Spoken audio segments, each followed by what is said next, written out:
Il est primordial pour nous tous de comprendre combien le respect de nos identités passe par la considération que l'on a pour nos régions. En effet, comment justifier les inégalités de traitement entretenues par la classe médiatique qui annihile l'existence même de nos régions dans la presse, à la radio et à la télévision? Dans un programme aussi basique que la météo, les grands médias ne présentent pas l'outre-mer, ou épisodiquement, voire après le reste du monde. La France est pourtant une et indivisible dans sa constitution. Ne serait-elle incarnée, cette France, que par l'Hexagone et la Corse, comme on le voit souvent?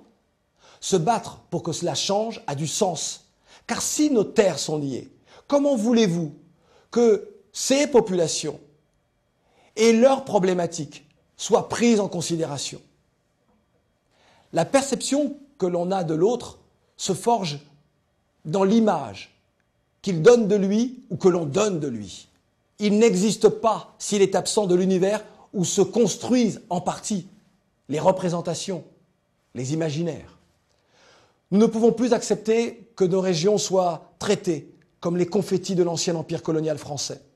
Je me félicite que TF1 puis France Télévisions aient enfin accédé à ma demande en intégrant l'outre-mer dans leur bulletin météo. C'est une victoire symbolique et essentielle. Nous attendons des autres chaînes de télévision nationale une démarche similaire. Les médias doivent changer leur regard et leurs attitudes à l'encontre de nos îles et de nos terres.